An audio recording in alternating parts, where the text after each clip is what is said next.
दोस्तों, क्या आपने कभी सोचा है कि इस दुनिया में क्यों एक व्यक्ति दुखी है और दूसरा व्यक्ति सुखी?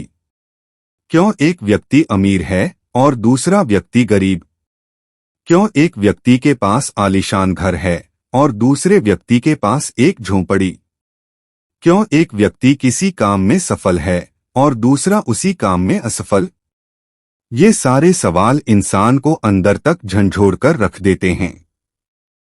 अगर आपके मन में भी यह सवाल हैं, तो ये इस तरह के अनगिनत सवालों के जवाब the power of subconscious mind. आपके अंदर खजाना छुपा है। आइए अब अवचेतन मन की वास्तविक शक्ति के बारे में विस्तार से समझते हैं। दोस्तों, आपके अंदर बहुत बड़ा खजाना छुपा है। आपको बस इतना करने की जरूरत है कि आप अपनी आंखें खोलें। आपको पता होना चाहिए कि अगर आप लोहे की छड़ को चुंबकित करें तो वह अपने वजन से 10 गुना ज्यादा वजन उठा सकती है, और अगर लोहे से मैग्नेटिक पावर को हटा दिया जाए तो वह इतना वजन नहीं उठा पाएगा। हमारे साथ भी ऐसा ही होता है। चुंबकित लोग आत्मविश्वासी होते हैं और गैरचुंबकीय लोग स्वयं पर संदेह करते हैं।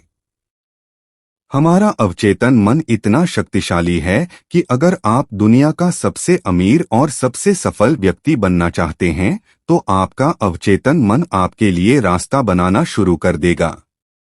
हर कोई सोचता है कि अवचेतन मन क्या है। आपका सवाल सही है। अवचेतन मन हमारा अचेतन मन है, जो आपकी श्वास, हृदय की धड़कन, रक्त परिसंचरण और सभी अचेतन क्रियाओं को नियंत्रित करता है। तो सोचने वाली बात यह है कि यदि आपका अवचेतन मन आपको जीवित रख सकता है तो वह आपके मन की इच्छा को भी पूरा कर सकता है। आसान भाषा में बात करें तो सबसे पहले आप अपना लक्ष्य तय करें, जो कुछ भी हो सकता है, जैसे दुनिया का सबसे अमीर या सबसे बड़ा बिजनेसमैन बनना। अगर आप अपने अवचेतन मन तक संदेश भेजने की तकनीक को समझ गए तो आपको हार्ड वर्क करने की जरूरत नहीं पड़ेगी। आपका अवचेतन मन आपके शरीर को नियंत्रित करता है और यह आपके कार्यों को भी नियंत्रित कर सकता है। क्या आपको यह अजीब नहीं लगता कि बिल गेट्स और मार्क जुकरबर्ग इतनी कम उम्र में इतने अमीर और सफल कैसे हो गए? यदि आप इस आर्टिकल को अंत तक पढ़ते हैं तो हम आपसे वादा करते हैं कि आप अपने अवचेतन मन को नियंत्रित करने में उस्ताद बन जाएंगे। कल्पना कीजिए कि आप एक कागज पर जो कुछ भी लिखते हैं उसे आप अपने अवचेतन मन की शक्तियों से आसानी से पूरा कर सकते हैं। अवचेतन मन की शक्तियों का उपयोग करके आप कठिन से कठिन परीक्षा को भी आसानी से पास कर सकते हैं।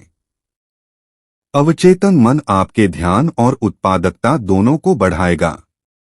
मन को यदि हम 2 भागों में बांटें तो उसे समझने के लिए उसके नाम होंगे चेतन मन कॉन्शियस माइंड और अवचेतन मन सबकॉन्शियस माइंड। चेतन मन आपका तार्किक मस्तिष्क है जो समझने पर काम करता है। आपका चेतन मन आपके नियंत्रण में होता है और आपका अवचेतन मन आपकी उन क्रियाओं को नियंत्रित करता है जिन्हें आप नियंत्रित नहीं कर सकते। चेतन मन के पास आपके मस्तिष्क की 10% शक्तियां होती हैं और आपके अवचेतन मन के पास 90% शक्तियां होती हैं। और यही लोग गलती करते हैं। जो लोग टॉपर हैं या फिर अपनी लाइफ बहुत सफल हैं, वे कॉन्शियस माइंड और सबकॉन्शियस माइंड दोनों का यूज करते हैं, यानी 100%।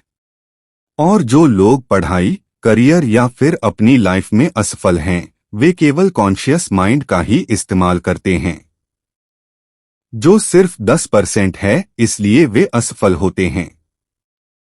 आपका दिमाग कैसे काम करता है?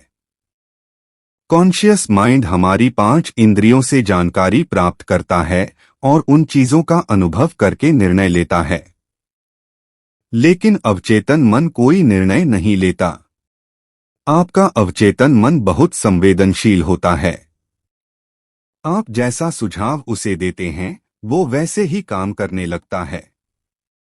इस अवधारणा को आप इस प्रकार समझ सकते हैं, यदि अवचेतन मन एक बहुत बड़ा जहाज है तो आपका चेतन मन उसका कप्तान है, जो अवचेतन मन को आदेश देता है कि कहाँ जाना है। एक बार की बात है, एक महिला जो बहुत अच्छी गायिका थी और उसकी प्रतियोगिता थी। वह स्टेज पर जाने से डरती थीं। वो एक बार स्टेज फियर की वजह से फेल भी हो गई थीं। तो उसने सकारात्मक प्रतिज्ञान का सहारा लिया और कहा, मैं सबसे अच्छी गायिका हूँ। मैं मंच पर अपना सर्वश्रेष्ठ प्रदर्शन देने जा रही हूँ। और इसी तरह महिला ने बार बार खुद से कहा। और नतीजा यह हुआ कि महिला को प्रतियोगिता में पहला स्थान मिला।